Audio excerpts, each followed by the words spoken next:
My name's Taya Buxton. I'm a P3 pharmacy student at Wilkes University. And my name is John Roberts, and I'm also a P3 pharmacy student at Wilkes University. And today we'll be discussing with you managing your mental health during a pandemic. So, looking at the objectives we hope to cover with you today, we want to first discuss the impact COVID-19 has had on the mental health of the public. Also, healthy ways to cope with stress, recognizing the mental health of others and ways to help them cope, and when and how to seek crisis support and resources in your area. So in regards to the impact COVID-19 has had on mental health, we have seen an increase in the number of people reporting anxiety and depressive disorders. A survey was conducted in January of 2019 to June, and 11% of people reported experiencing these disorders. When the same survey was conducted in January of 2021 during COVID, there was an increase with 41.1% of people expressing these disorders. So this can be attributed to the increase in unemployment and the number of people working remotely, as 33% of the people in the survey were unemployed, and 42% of the people were working remotely, with only 25% of people still working on site.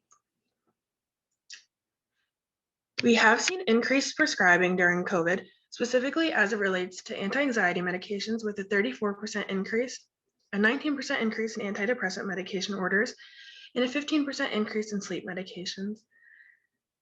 One proposed theory for the increase in medication orders, besides increasing medical conditions, was that patients were stockpiling these medications as they were fearful of shortages that could occur during COVID-19, and they wanted to be prepared and have these medications on hand.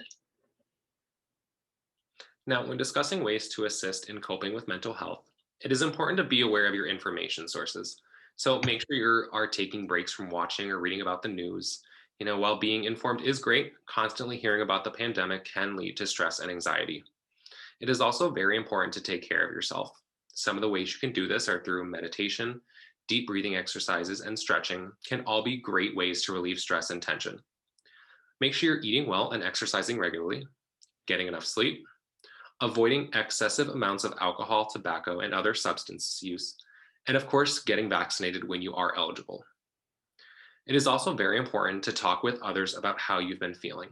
Talking with people you trust and care for can help relate your feelings and also get things off your chest and relieve stress. You can also connect with your community, if possible, online, by phone, or by mail. During this time, a lot of people may be struggling, and making those connections can be beneficial to everyone involved.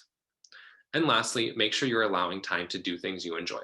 Whether this be new hobbies or spending time with loved ones in a safe setting, this is a very important part. It's important to help others cope with mental health as well. It's important to recognize common signs that people may be experiencing, such as extreme mood changes, problems concentrating and learning, avoiding friends and social activities, and overuse of substances like alcohol and drugs. So ways that you can help are facilitating conversation and open dialogue, trying to avoid diagnosing, second guessing, or invalidating their feelings. Keep questions open-ended and allow them to share as much as possible or as little, and make sure they're comfortable when doing so. And offer help in seeking professional support when needed. And lastly, we want to discuss resources you can use in the event of a mental health crisis. If you or someone you know are still struggling to cope, and if you notice stress getting in the way of your daily activities for several days in a row, you should call your healthcare provider to discuss your concerns. You can also utilize outside resources and self-help lines by texting HOME to 741-741 for free 24/7 crisis counseling. If you or someone you know is in an immediate danger, as a result, you should call 911 immediately, and you can also utilize resources such as the National Suicide Prevention Lifeline at 1-800-273-TALK. We have also gone ahead and provided you with additional resources available for immediate help, and these are listed below for your viewing. These are the resources we use to gather our information. And that was our presentation on managing your mental health during a pandemic.